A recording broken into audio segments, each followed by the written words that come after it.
ভারতের প্রধানমন্ত্রী নরেন্দ্র মোদীকে উপহার দিলেন প্রধান উপদেষ্টা মোহাম্মদ ইউনূস গত শুক্রবার 4 এপ্রিল 2025 সাল সময় বেলা দুপুর। থাইল্যান্ডের রাজধানী ব্যাংককে প্রধান উপদেষ্টা ডক্টর মোহাম্মদ ইউনূস ও প্রধানমন্ত্রী নরেন্দ্র মোদীর সঙ্গে দ্বিপাক্ষিক বৈঠক অনুষ্ঠিত হয়েছে শুক্রবার 4 এপ্রিল স্থানীয় সময় দুপুরের পর ব্যাংককের শাংগ্রিলা হোটেলে।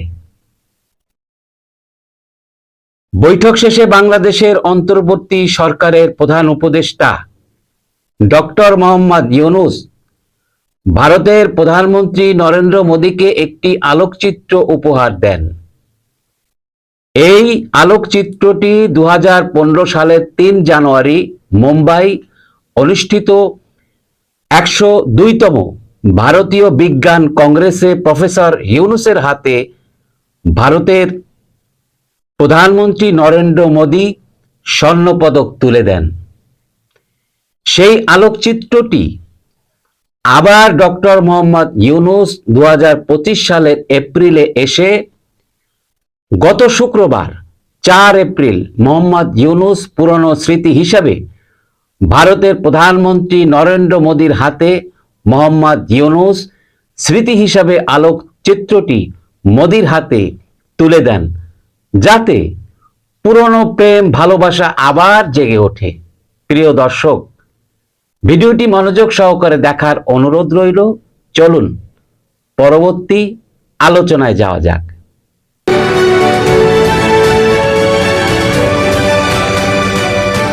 বিসমিল্লাহির রহমানির রহিম। আসসালামু আলাইকুম।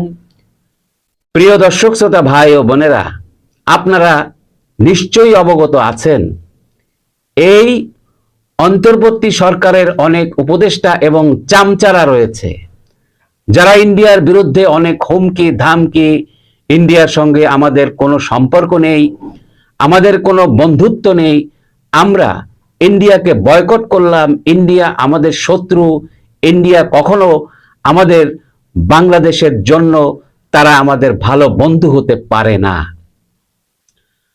অনেক টোকাই নেতারা তারা ভারত সম্পর্কে বিশ্রী মন্তব্য করেছিলেন, কিন্তু ইন্ডিয়া কখনো বাংলাদেশকে নিয়ে এত গলাবাজি, চাপাবাজি, ফাটুস ফুটুস, ফটর ফটর করে নাই।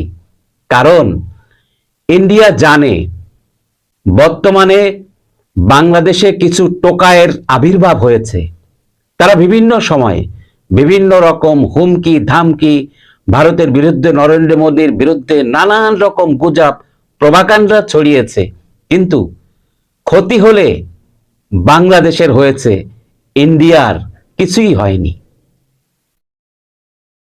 আপনারা একটা জিনিস লক্ষ্য করলে দেখবেন, কিছু টোকাই নরেন্দ্র মোদী সম্পর্কে তারা ভিডিও বানিয়ে পোস্ট করেছে। নরেন্দ্র মোদী আর ইউনূস দুজনের মধ্যে অনেক পার্থক্য। নরেন্দ্র মোদী ইউনূসকে দেখে দাঁড়িয়ে যায়, তাকে শ্রদ্ধা করে, ভক্তি করে, আর নরেন্দ্র মোদী বোকার মতো ইউনূসের সামনে চুপচাপ দাঁড়িয়ে থাকে। যারা এই ধরনের খারাপ মন্তব্য, প্রভাকাণ্ডা ছড়িয়ে ভিডিও বানিয়ে পোস্ট করেছে, তাদের মা বাপ তাদেরকে ভদ্রতা, আদব কায়দা কিছুই শেখায়নি। কিন্তু নরেন্দ্র মোদীর মা বাপ তাকে আদব কায়দা, ভদ্রতা শিখিয়েছে। বিধায় তারা মানুষকে সম্মান করতে জানে। সৃষ্টিকর্তার শ্রেষ্ঠ জীব হচ্ছেন মানুষ। এগুলো জঙ্গি, সন্ত্রাসী, খুনিরা কখনো ভাবে না। এবং তাদের যে নিকৃষ্ট ধারণা, নরেন্দ্র মোদী নাকি চাওয়ালা, আর মোহাম্মদ ইউনূস নোবেল বিজয়ীওয়ালা। চাওয়ালা, নোবেল বিজয়ীওয়ালা যারা ভালো মানুষ, সভ্য জাতি, তারা কখনো এগুলো নিয়ে ভাবে না, মাথা ঘামায় না।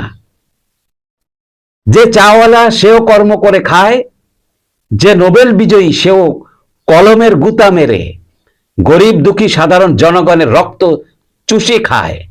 সুযোগ পেলে বিষাক্ত সাপের মতো ছোবল মেরে ধ্বংস করে দেয়। 5ই আগস্টের পর থেকে যেভাবে ভারত বিরোধী আন্দোলন, ভারত বিরোধী স্লোগান, ভারতকে উড়িয়ে দেবে, ভারতের পণ্য বর্জন করা হবে, ভারতের সঙ্গে বাংলাদেশের কোনো সম্পর্ক থাকবে না, ভারতের সঙ্গে যুদ্ধ করা হবে, এই যে বড় বড় বুলি ফাটাইয়া ইন্ডিয়ার বিরুদ্ধে যারা ডায়লগ মেরেছিল, তাদের সেই বাঘের গর্জন এখন গভীর রাতের মুরগি চোরা ভয়ে গলা ভেঙে শিয়াল চোরা হয়েছে। তারপরেও শিয়াল চোরেরা বাঘের সামনে গর্জন করে। ভারতের নরেন্দ্র মোদী কখনো তোমাদেরকে আগ বাড়িয়ে তেল মাখায় নাই। তোমরা আসো, তোমাদের সঙ্গে ফালতু প্যাচাল পাড়ি, কুশল বিনিময় করি। ভারত কি বাংলাদেশের সাহায্য নিয়ে চলে? কখনোই চলে না। বাংলাদেশের সাহায্য ভারতের কোনো প্রয়োজন নেই, বরঞ্চ ভারতের প্রধানমন্ত্রী নরেন্দ্র মোদী বাংলাদেশকে সব রকম খাদ্য সামগ্রী, চাল, ডাল, আটা, ময়দা, তেল, চিনি থেকে শুরু করে সর্বপ্রকার খাদ্য সামগ্রী দিয়ে বাংলাদেশকে সাহায্য করে যাচ্ছে ভারতের প্রধানমন্ত্রী নরেন্দ্র মোদী। কথায় কম কাজে বেশি, তিনি কখনো অযথা ফালতু কথা বলে সময় অপচয় করেন না। যাদের প্রয়োজন ছিল তারাই থাইল্যান্ডের ব্যাংককে বিমস্টেক শীর্ষ সম্মেলনে যোগ দেওয়ার উপলক্ষে সেই সুযোগ কাজে লাগিয়ে ভারতের প্রধানমন্ত্রী নরেন্দ্র মোদীর সঙ্গে একটু সাক্ষাৎ করার জন্য, নরেন্দ্র মোদীর সঙ্গে কথা বলার জন্য অনেক আগে থেকে প্ল্যান প্রোগ্রাম করেছিল টোকাইয়েরা। কিন্তু নরেন্দ্র মোদী এই সকল অথর্ব টোকাইদের একের পর এক এড়িয়ে গেছেন। নরেন্দ্র মোদী কখনো টোকাইদের সুযোগ দেয়নি, কিন্তু এইবার ওরা সুযোগ পেয়েছে, জোর করে সুযোগ নেওয়ার চেষ্টা করেছে। থাইল্যান্ডের ব্যাংককে বিমস্টেক শীর্ষ সম্মেলন অনুষ্ঠানে এবার নরেন্দ্র মোদীকে টোকাইয়েরা, নরেন্দ্র মোদীকে ইচ্ছা মতো তেল মালিশ করার কথা ছিল। বলেন স্যার, কি তেল দিয়ে আপনাকে তেল মালিশ করব? ফরেন তেল, বিলাতি তেল? আপনাকে খুশি করার জন্য আপনি যা চান আমরা তাই করব। আপনি চাইলে আমরা বিলেতে যাব, লন্ডনে যাব আপনার গায়ে মাখার তেল আনার জন্য। তখন নরেন্দ্র মোদী মুস্কি হেসে ওদের দিকে অবাক দৃষ্টিতে তাকিয়ে বলে, শোন, তোরা জোর করে ক্ষমতার লোভে যাদেরকে তোরা বিলেতি ফরেন তেল মালিশ করে তোদের প্রধানমন্ত্রী শেখ হাসিনাকে ক্ষমতা থেকে জোরপূর্বক সরিয়ে অর্থ সম্পদ লুটপাট করে সংখ্যালঘুদের বাড়ি ভাঙচুর, আগুন দিয়ে পুড়িয়ে তাদেরকে হত্যা করা, তাদের ইজ্জতের উপর হামলা করা, দেশের সম্পদ ধ্বংস করা, কলকারখানা, ইন্ডাস্ট্রি ভাঙচুর করা, আগুন দিয়ে পুড়িয়ে ফেলা, হাজার হাজার পুলিশ হত্যা করা, বাংলাদেশের সমস্ত থানা ভাঙচুর করে সকল থানার অস্ত্র লুটপাট করে ছিনতাই করে দেশটাকে জঙ্গি সন্ত্রাসী রাষ্ট্র বানিয়ে প্রধানমন্ত্রী শেখ হাসিনাকে ক্ষমতা থেকে সরিয়ে আমার কাছে পাঠিয়েছিলি। সেই বিলেতি ফরেন তেল দিয়ে আমাকে তোরা তেল মালিশ করতে চাস? আর কতদিন এভাবে তেল মালিশ করে তোরা বাংলাদেশটাকে ধ্বংস করবি? তোদের মতো ফকির টোকাইয়েরা, জঙ্গি সন্ত্রাসীরা হাসিনা সরকার ক্ষমতা থেকে যাওয়ার পরে তোদের পেটে ঠিকমতো ভাত যাওয়ার কথা না। আর এখন তোরা ফরেন বিলেতি তেলের স্বপ্ন দেখো। এত টাকার উৎস তোরা কোথায় পেলি?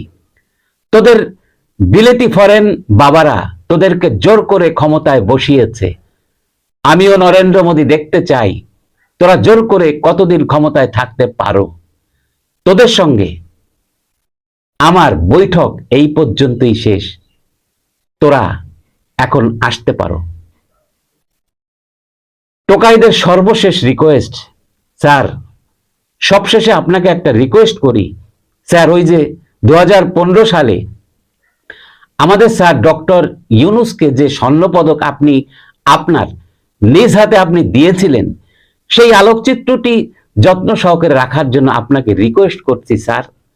এবং মাঝে মধ্যে আলোকচিত্রটি কথা স্মরণ করবেন স্যার, যাতে আমাদের ইউনূস স্যারের প্রতি আপনার দয়া ভালোবাসা জন্ম নেয়। আমাদের ইউনূস স্যার কিন্তু এখনো পর্যন্ত আপনার দেওয়া স্বর্ণ পদকটির নাকের কাছে নিয়ে সুগন্ধ গ্রহণ করে, আর আপনার কথা চিন্তা করে নরেন্দ্র মোদী সাহেব আমাকে স্বর্ণ পদক দিয়েছিল, সেই স্মৃতি মনে করে আপনাকে এখনো পর্যন্ত ইউনূস স্যার আপনাকে স্মরণ করে যাচ্ছে। প্রিয় দর্শক, তাহলে বুঝলেন তো নরেন্দ্র মোদী এবং মিয়া ইউনূসের বৈঠক কেমন হয়েছিল? আপনাদের মতামত কমেন্টের মাধ্যমে জানান। চ্যানেলটিকে সাবস্ক্রাইব করুন, লাইক কমেন্ট শেয়ার করে আমার পাশে থাকার অনুরোধ জানিয়ে বিদায় নিচ্ছি। সবাই সুস্থ থাকবেন, ভালো থাকবেন। আল্লাহ হাফেজ। আসসালামু আলাইকুম।